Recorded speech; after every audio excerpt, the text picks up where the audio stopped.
اچھا، یہ جو متفق علیہ حدیث ہے جو حضرت جبرائیل کی ہے، اس میں پھر انہوں نے کہا کہ اچھا اگر آپ مجھے یہ کب ہوگی قیامت نہیں بتا سکتے تو اس کی کچھ علامتیں بتائیے۔ یہ بڑی عظیم تھا، کیونکہ یہ تو تمام احادیث کے اندر میں نے عرض کیا نا کہ سب سے زیادہ صحابہ سے منقول ہے۔ اور آپ نے فرمایا کہ جب لونڈی اپنی مالکہ کو جنے گی اور تم دیکھو گے کہ ننگے بدن ننگے پیر بھوکے ننگے بھیڑوں اور بکریوں کو چلانے والے اونچی سے اونچی عمارتیں بنانے میں ایک دوسرے کا مقابلہ کریں گے۔ اذا تلد الامۃ ربتہا، کیا بات ہے؟ یہ خاص الفاظ کیوں کہے گئے؟ اولاد والدین کے سامنے دب کر رہتی تھی، کبھی سینہ تان کر بات نہیں کرتے تھے۔ ٹھیک ہے، کوئی بات آپ مان نہیں سکتے، ابا جان یہ بات تو میں نہیں کر سکتا، یا فرض کیجئے کہ وہ آپ کو کسی نیکی سے روک رہے ہیں، کسی دینی کام سے روک رہے ہیں، ابا جان یہ تو میں نہیں کروں گا، یہ تو دین کا فرض ہے، یہ کہیں آپ اور ڈٹ کر کہیں اور جمیں اس پر، لیکن یہ کہ کوئی سرکشی کا انداز نہ ہو، ایسا نہ ہو کہ اپنے جناب سینے کو تان کر کے کھڑے ہو جائے، میں نہیں کروں گا، یہ نہیں، یہ غلط ہو جائے۔ اچھا، اولاد میں بیٹی جو ہوتی تھی وہ زیادہ سبارڈینیٹ، سبمسیو، بات ماننے والی، کہیں بھی سر اونچا نہ کرنے والی۔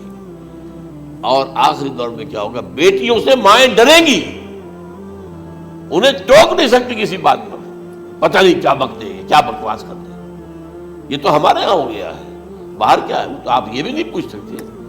آپ کی 13 برس کی لڑکی آئی ہے رات کو 1 بجے، نہیں پوچھ سکتے کہاں رہی ہو، یہ رات کہاں گزاری، پوچھ ہی نہیں سکتے۔ یہ پوچھنا بھی جرم ہے۔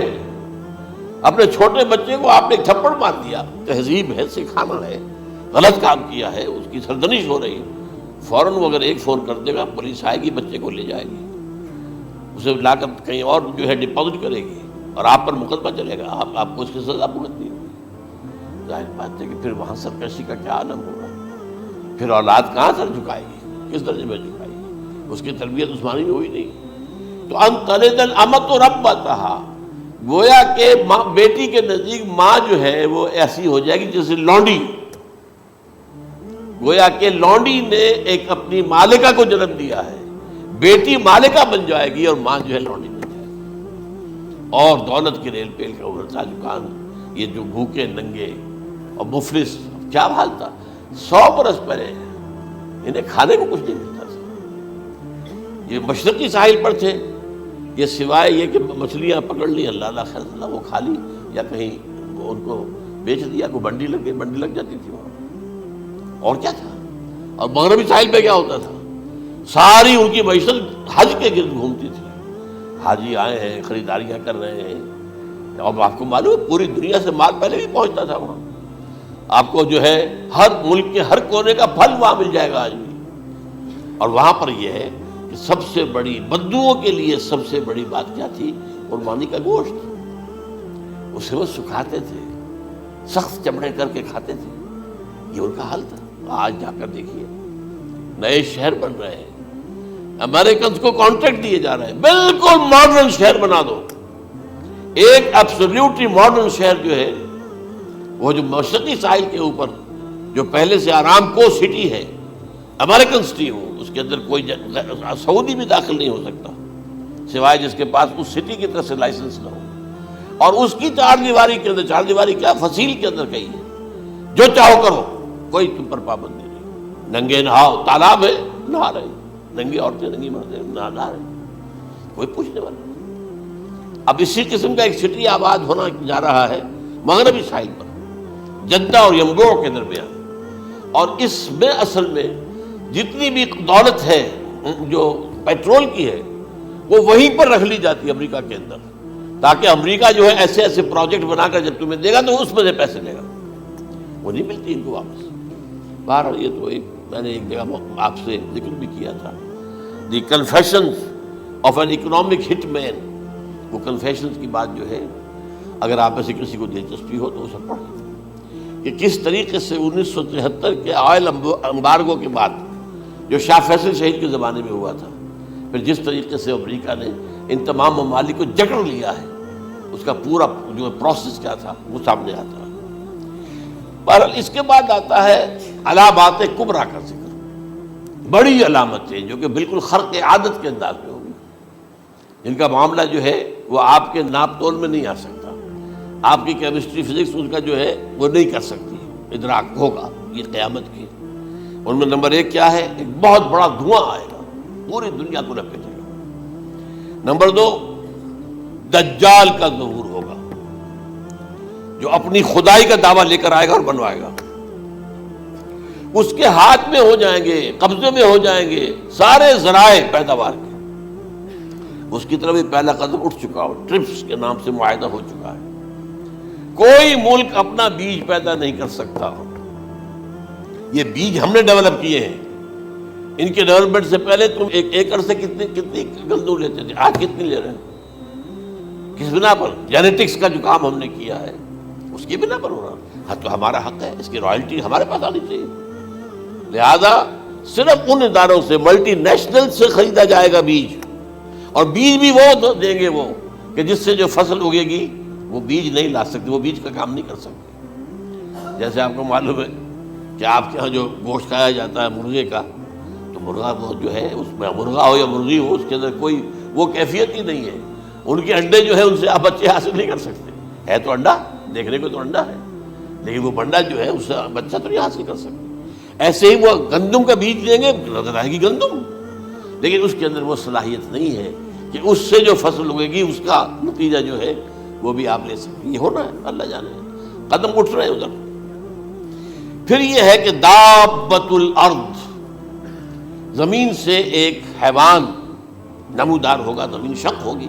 ابھی میں کہہ رہا ہوں خرق عادت ہے، یہ چیزیں وہ نہیں ہیں جو ہماری کسی حساب کتاب میں جو باتیں پہلے آئی ہیں وہ تو حساب کتاب میں آ رہی ہیں، ساری سمجھ میں آ رہی ہیں، ساری چیزیں مشاہدہ ان کا ہو رہا ہے۔ لیکن یہ ہے کہ دابۃ الارض، یہ کہتے ہیں کہ کوہ صفا، اس میں تو نہیں ہے حدیث میں، کوہ صفا پھٹے گا اور اس میں سے ایک حیوان دابہ وہ ظاہر ہوگا، تو اسی لیے فرمایا ہے وَإِذَا وَقَعَ الْقَوْلُ عَلَيْهِمْ أَخْرَجْنَا لَهُمْ دَابَّةً مِّنَ الْأَرْضِ تُكَلِّمُهُمْ، تو ہم اندر سے پیٹ کے چیر کر زمین کے پیٹ کو ایک حیوان کو برآمد کریں گے جو انسانوں سے بات کرے گا، گفتگو کرے گا۔ نمبر 4 طلوع الشمس من المغرب، یہ بھی خرق عادت، سورج تو طلوع ہوتا ہے مشرق سے، غروب ہوتا ہے مغرب میں، لیکن اس وقت معاملہ الٹا ہو جائے، یعنی جو کائنات کے اندر جو گڑبڑ ہوگی کچھ سمجھ میں بات آتی ہے کہ یہ معاملہ جو ہے یہ تو اس پورے سولر سسٹم کو اگر بدل دیتے ہیں تو مشرق مغرب ہو جانا، مغرب مشرق ہو جانا، یہ سمجھ میں آنے والی بات ہے۔ اس کے بعد ہے عیسیٰ ابن مریم کا نزول، جس کے بارے میں آج ہم نے گفتگو کی ہے تفصیل سے۔ یہ نزول ہونا ہے، یہ علامات قیامت میں سے حضور نے بیان فرمایا ہے، اور قرآن مجید کی جو اصطلاحات ہیں اس کے حوالے سے میں نص قطعی جو ہے وہ میں آپ کے سامنے رکھ چکا ہوں۔ پھر یاجوج ماجوج کا ایک معاملہ ہے، یہ میں ابھی اس وقت زیادہ اس پر بات نہیں کر سکتا۔ حضرت عیسیٰ علیہ السلام کے نزول کے بعد 2 کام ہو گئے، یہودیوں کا قلع قمع ختم، تمام یہود، ایک کام تو یہ ہونا ہے، اور نمبر 2 عیسائیت کا ختم ہو جانا، عیسائیت کی نفی کر دیں گے، بھائی میں تم مجھے خدا کا بیٹا بنائے بیٹھے ہو، میں تم خدا کا بیٹا نہیں ہوں، میں تو اس کا بندہ ہوں، رسول ہوں، میں نے تم سے کب کہا تھا کہ مجھے خدا کا بیٹا بناؤ۔ نمبر 2 یہ کہ وہ خنزیر کو قتل کر دیں گے، یعنی یہ تم نے خنزیر کب سے کھانا شروع کر دیا، میں تو تم کو نکاح اجازت دے کر گیا تھا، یہ تو شریعت موسوی میں حرام تھا اور میں کہہ کر گیا تھا کہ یہی شریعت تم پر لاگو رہے گی، ہاؤ کم تم نے کیسے یہ؟ آج بھی بہت سے رومن کیتھولکس جو ہے وہ سور نہیں کھاتے، وہ اس میں ہے ان کے اندر کچھ نہ کچھ بعض جو ہے جو حضرت عیسیٰ کی تعلیمات کا کچھ اثر ان کے ہاں ہے۔ میں تو ایک مرتبہ، یہ 1971 کی بات ہے، 4-5 دن کے لیے برسلز میں رکا تھا، اس لیے کہ وہاں مجھے ایک صاحب نے خط لکھا تھا کہ وہاں ایک نوجوان ہے، ابھی اس میں ایمان لایا ہے اور اس کے کچھ مسائل ہیں، ہم کوشش کر رہے ہیں ان کے مسائل حل کریں، آپ بھی جا رہے ہیں۔ میں انگلینڈ جا رہا تھا تو واپسی پر آپ ان کے یہاں چند دن ٹھہرے، میں حیران ہوا، ویسے اس نے مجھے اپنے گھر ٹھہرایا نہیں، اس لیے کہ ماں باپ تو اس کے کرسچن تھے، اور پولیس کا چیف آفیسر اس کا باپ تھا، چیف آف پولیس فورس۔ اس نے مجھ سے 1 دن کھانے پہ بلایا، میں سے ہوٹل میں ٹھہرایا مجھے. اس نے کہا آپ اطمینان سے یہاں کھانا کھائیں, اس گھر میں نہ آج تک کوئی شراب کی بوند آئی ہے اور نہ ہی کوئی بوٹی آئی ہے سور کی. رومن کیتھولک اب اکلوتا بیٹا تھا عبدالعزیز, نے بعد میں نام رکھا, وان کینٹن اس کا نام تھا جو کہ اوریجنل تھا. پھر اس نے نام رکھا عبدالعزیز وان کینٹن, پرانا نام بھی باہر رکھا. نہایت خوبصورت, 28 سال کی عمر تھی, اور اس وقت میں نے دیکھا تھا کہ اس کی فقہی معلومات جو ہے میری معلومات سے 10 گنا زیادہ. اس کی وجہ کیا ہے؟ وہ گیا تھا موراکو میں ایز اے ٹیچر ملازمت کرنے, پیسہ کمانے. وہاں وہ مسلمانوں سے اس کا ہوا ربط ضبط ہوا, اسلام کی تعلیمات سامنے آئی, اسلام لے آیا. اب اکلوتا بیٹا ہے اور ماں باپ جو ہے کرسچن کیتھولکس. جب وہاں سے واپس آیا تو پھر کہتے ہیں کہ ہمارے درمیان ایک معاہدہ ہے, وی آر لیونگ ٹوگیدر, لیکن یہ معاہدہ ہے ہم مذہب پہ بات نہیں کریں گے, بس باقی جو بھی ہے وہ ساتھ رہ رہے ہیں. لیکن میں حیران ہوا, مجھے معلوم نہیں تھا. اچھا اس کے بعد اس نے جب اسلام کا فیصلہ کیا تو اس کے سامنے سوال آیا کون سی فقہ اختیار کروں. تو اس نے بڑی جو ہے تھورو اسٹڈی کی ہے تمام فقہوں کی, کمپیریٹو اسٹڈی. ان کو کرنے کے بعد پھر فائنل فیصلہ اس کا یہ تھا کہ حنبلی فقہ میں اختیار کروں. چاروں فقہوں میں سب سے لیٹسٹ حنبلی ہے, یعنی حنفی نمبر 1, پھر مالکی نمبر 2, پھر اس کے بعد شافعی نمبر 3, پھر یہ امام احمد ابن حنبل ہے. اور امام احمد ابن حنبل کے زمانے تک احادیث بہت بڑے پیمانے پر جمع ہو چکی تھی, جبکہ ابھی حضرت امام ابو حنیفہ کے زمانے میں کوئی اتنا زیادہ جو ہے حدیث کا بھی ذخیرہ نہیں بنا تھا. اسی پر تو لوگ حیران ہوتے ہیں کہ زیادہ حدیث امام ابو حنیفہ کے علم میں نہیں تھی, لیکن مجال ہے کہ ان کا کوئی فتویٰ جو ہے کتاب و حدیث کے, کتاب اور سنت کے خلاف ہو. اگرچہ انہوں نے صاف کہا کہ اگر تم پاؤ کوئی ایسی سچی حدیث, پختہ حدیث جو میری کسی رائے کے خلاف ہو, تو میری رائے کو دیوار پر دے مارنا اور اس صحیح حدیث کا بھی پیروی کرنا. لیکن ویسے اس کے بعد یہ کمال یہ ہے کہ بہت ہی کوئی شاذ معاملہ ہے کہ جس میں ان کا کوئی فتویٰ وہ کتاب و سنت کے منافی ہو یا سنت کے منافی ہو. کتاب میں تو سوال پیدا نہیں ہوتا, کتاب تو ساری ان کے سامنے موجود تھی.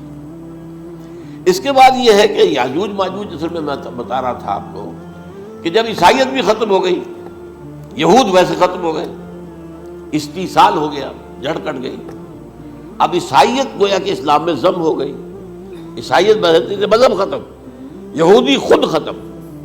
اب یہ طاقت کتنی ہو جائے گی؟ تقریباً 2/3 دنیا آ گئی تمام. اب عیسائی 2 ارب کے قریب ہیں, 1 ارب 90 کروڑ ہوں گے, یا مسلمان بھی 1 کروڑ 50-60 لاکھ ہیں. دونوں کو جوڑ لیجیے کتنے ہو گئے, 6 ارب کل آبادی ہے. لیکن اس کے بعد آتا ہے یاجوج ماجوج کا خروج. یہ یاجوج ماجوج میرے نزدیک چائنا اور رشیا ہے. ان کی مجموعی طاقت اتنی ہوگی اور یہ اس طرح آئیں گے ہر اونچائی پر سے اترتے ہوئے, پھسلتے ہوئے. جیسے 1962 میں جب وار ہوئی تھی بٹوین چائنا اینڈ انڈیا 1962 میں, تو وہ اس وقت کا نقشہ جو آج بھی اخبارات میں پڑھتا تھا تو یاد, waves after waves of Chinese soldiers were coming down the slopes of Himalayas. یہ تو وہ ہے نا جن کی تعداد کا کوئی حساب نہیں ہے. اور رشیا اور یہ مل کر جو ہے, میرا اندازہ یہ ہے کہ جب پہلے ملحمۃ العظمیٰ ہوگی وہ عیسائیوں اور مسلمانوں کے درمیان, اس وقت یہ دونوں پاورز نیوٹرل رہیں گی. لیکن غالباً یہ بات طے کر لیں گی کہ ویپنز آف ورلڈ جو ہے ماس ڈسٹرکشن, یہ استعمال مت کرنا. اگر یہ ویپنز آف ماس ڈسٹرکشن استعمال کرو گے تو ہم میدان میں آ جائیں گے. اس میں وہ جنگ جب ہو چکے گی, پھر حضرت عیسیٰ کو فتح حاصل ہو جائے گی, اور پھر یہ کہ یہودیت ختم ہو جائے گی, عیسائیت بطور مذہب ختم ہو کر اسلام میں ضم ہو جائے گا. پھر وہ 40 برس کا عہد حکومت ہے حضرت عیسیٰ علیہ السلام. لیکن جب یہ فتح ہو جائے گی ان پر, اب یاجوج ماجوج آئیں گے اور اتنی تعداد میں آئیں گے کہ بحیرہ طبریہ جو ہے اس کا سارا پانی پی جائے گا. یہ تو اگر آپ کو کبھی اندازہ ہو یا کوئی آپ جانیں ان لوگوں کو جو ان چینیوں سے واقف ہیں, وہ کہتے ہیں زمین پر ہلتی ہوئی کوئی چیزوں سے وہ چوری چھوڑ کھا جائیں گے. جہاں وہ جاتے ہیں ایز اے لیبرر, وہاں کے جو سارے کتے ہیں ختم, ساری بلیاں ختم، ہر شے، وہ جو سانپ کھاتے ہیں، ہر چیز کھاتے ہیں، اور یہ تمام ایسٹرن کنٹریز کے اندر ہوتا ہے، بڑی ڈیلیشس ڈشز ہیں یہ سانپ وغیرہ وغیرہ، اور یہ جس طرح کھا جائے، پانی پیا ایک قطرہ نہیں رہے گا اس پر. تو پھر جو ہے اللہ تعالیٰ اس وقت جو ہے اس میں ایک ایسی بیماری پیدا کرے گا، یہ سب مر جائیں، یہ معجزے سے ہوگا. یعنی ان کے اوپر فتح جو ہے وہ عام لڑائی کے ذریعے سے نہیں ہوگی، بلکہ اس کے اوپر فتح جو ہوگی وہ اللہ تعالیٰ سے بوجھ، ایک بیماری پیدا ہوگی، سب مر جائیں گے. اور اس کے بعد اللہ تعالیٰ ایسے پرندے بھیجے گا بڑی لمبی لمبی گردنوں والے، وہ ان سب کو کھا جائیں گے. جیسے ہمارے ہاں گدھ ہوتے ہیں وہ ان کو صاف کر دیں گے، ورنہ تو یہ ہے کہ پوری دنیا کے اندر جو بدبو اور جو پیدا ہوتا معاملہ اس سے، تو اس نوع انسانی کی بقا ممکن نہیں تھی. ان کے خاتمے کے بعد پھر یہ ہوگا کہ حکومت اسلامی جو ہے پوری دنیا میں حضرت مسیح علیہ السلام کی ہوگی. 45 برس وہ رہیں گے، اسی میں وہ کہلن بھی آ جائے گا، وہ فی المہد و کہلن جو میں نے شروع میں بیان کیا تھا، اسی میں پھر یہ ہے کہ وہ شادی بھی کریں گے، ان کی اولاد بھی ہوگی، اور پھر ان کا انتقال ہوگا تو حضرت حضور صلی اللہ علیہ وسلم کے حجرے میں، وہیں پر جہاں حضور اور ابو بکر اور عمر رضی اللہ تعالیٰ عنہ دفن، وہیں پہ ان کو دفن کیا جائے. اور قیامت کے دن حضور فرماتے ہیں کہ میں اور یہ تینوں ساتھ نکلیں گے. تو یہ ہے حالات و واقعات. بہرحال اس میں یہ ہے کہ یہ نوٹ کر لیجئے کہ جہاں تک ہمارے ہاں آج کل کا معاملہ ہے، میرے نزدیک میں یہ کہنے پر مجبور ہوں، جو رفع و نزول مسیح کو نہیں مانتا وہ کم سے کم منکر حدیث ضرور ہے. میں اس سے کم کا فتویٰ نہیں دے سکتا. اب یہ ہے کہ جو لوگ مہدی کو نہیں مانتے ان کا معاملہ میں مختلف سمجھتا ہوں، چند منٹ لے رہا ہوں آپ کے، اور اس لیے کہ ان کی حدیثیں صحیحین میں نہیں ہیں، بخاری مسلم میں نہیں، اور یہ کہ بہرحال ان کا معاملہ جو ہے وہ ایسا نہیں ہے حضرت عیسیٰ کا. حضرت عیسیٰ کے آنے کا جو کچھ ہوگا وہ تو میں نے آپ کے سامنے بیان کر دیا. لیکن یہ ہے کہ حضرت مہدی ہمارے نزدیک اس میں خرق عادت کوئی ہے ہی نہیں. جیسے ہر صدی کے مجدد ہوتے ہیں، آخری صدی کے مجدد وہ ہوں گے، اور میرے نزدیک یہی آخری صدی ہے، اور اسی میں حضرت مہدی کا ظہور ہو جانا. سعودی عرب میں کوئی خانہ جنگی ہوگی کسی بادشاہ کے انتقال پر، اور پھر اس وقت یہ ظاہر ہوں گے. اس وقت ملک کے حالات کو سنبھالنے کے لیے لوگ ان کو زبردستی نکالیں گے، چھپے ہوئے ہوں گے ایک گھر میں. یہ حضرت ام سلمہ رضی اللہ تعالی عنہ کی روایت ہے کہ ایک بادشاہ کے انتقال پر یہ خانہ جنگی ہو جائے گی، اور ایک شخص مدینے سے بھاگ کر مکے میں چھپ جائے گا. یہ تو ہے ان کے الفاظ، میں توجیہ کر رہا ہوں. یہ لوگ ان کی طرف دیکھ رہے ہوں گے کہ یہ جو وقت آیا ہے فتنے کا ہماری قوم پر، ہمارے ملک پر، تو ان کی شخصیت ایسی ہے کہ یہ بیچ میں آئیں، صلح صفائی کرائیں، اور وہ جو ہے اس ذمہ داری سے بچ کر بھاگیں گے اور جا کر مکے میں چھپ جائیں گے. پھر لوگ انہیں تلاش کر کے نکالیں گے اور زبردستی ان کے ہاتھ پر بیعت کریں گے، ورنہ وہ اتنے بڑے منصب کو. اور پھر یہ بھی ہے، ایک حدیث میں آتا ہے یصلحو فی لیلۃ واحدہ، ایک رات میں ان کی مکمل اصلاح کر دیں گے. یعنی اگر کوئی تھوڑا بہت نقص اور عیب کوئی ہوا بھی، کوئی کمی کوتاہی ہوئی بھی، تو اللہ تعالیٰ ایک رات میں اصلاح کروا دیں گے. لیکن ہمارے نزدیک اس کے اندر کوئی خرق عادت ہے ہی نہیں. البتہ جو کہتے ہیں اہل تشیع، وہ خرق عادت ہے کہ ان کے 12ویں امام جو ہے وہ بچپن ہی کے اندر اس خوف سے کہ جو بنو عباس بادشاہ ہیں وہ ان کو قتل کر دیں گے، تو وہ ایک غار میں چھپا لیے گئے. اب وہ 1200 برس سے اس غار کے اندر چھپے ہوئے، اور اس کے بعد وہ ظاہر ہوگی، وہ امام مہدی ہوں گے. اس میں خرق عادت ہے، لیکن میں یہ کہتا ہوں کہ محض خرق عادت کی بنیاد پر ہم اس کی نفی نہیں کریں گے. کیوں؟ کیا ہم یہ نہیں مانتے کہ اصحاب کہف 300 برس تک سوئے رہے؟ یہ کیا عام بات ہے؟ حضرت عزیر علیہ السلام اللہ نے انہیں موت دی، موت، اور 100 برس کے بعد زندہ کر کے اٹھا لیا. تو خرق عادت حضرت عیسیٰ کو ہم اتنا بڑا خرق عادت مانتے ہیں کہ اٹھا کر آسمان پر، تیسرے آسمان کے اوپر ہے، موجود ہے، اب بھی ہے. شب معراج میں تیسرے آسمان پر حضور کی ملاقات ان سے ہوئی. تو یہ خرق عادت کی بنیاد پر نفی نہیں ہم کرتے. ہو سکتا ہے، لیکن یہ کہ اس کے لیے ہمارے پاس کوئی دلیل نہیں، کوئی احادیث نہیں، کچھ نہیں، اس لیے ہم اس کو نہیں مانتے. البتہ خود وجود جو ہے حضرت مہدی کا وہ کوئی عجیب بات نہیں ہے. وہ تو جیسے پہلے بھی آئے ہیں ہمارے مجددین، ایسے مجدد ہوں گے اور دین کو تازہ کر دیں گے. ایک صحیح اسلامی ریاست جو ہے وہ عرب میں قائم ہو جائے گی دوبارہ. حضور نے فرمایا وہ عدل اور انصاف سے عرب کو اسی طرح بھر دے گا جیسے کہ وہ اس سے پہلے ظلم اور جور اور زیادتیوں کے اوپر سے بھری ہوئی ہوگی. یہ کام ہوگا، یہ تو مجدد کا کام ہوتا ہی ہے اس حوالے سے۔ لیکن بہرحال میں نے پھر بھی کہا کہ اگر احادیث کی کمزوری کی وجہ سے کہ صحیح عین میں نہیں ہے، اگر کوئی شخص انکار کرے تو مجھے کوئی اعتراض نہیں ہے، ٹھیک ہے۔ لیکن جو حضرت عیسیٰ کے نفع سماوی اور حضرت عیسیٰ کے نزول کا انکار کرتا ہے، وہ کم سے کم، میں انہیں اور آگے کوئی فتویٰ نہیں دیتا کہ وہ کافر ہو گئے یا یہ ہو گئے یا وہ ہو گئے، لیکن منکر حدیث کے لائن میں تو وہ لازماً کھڑے ہو گئے۔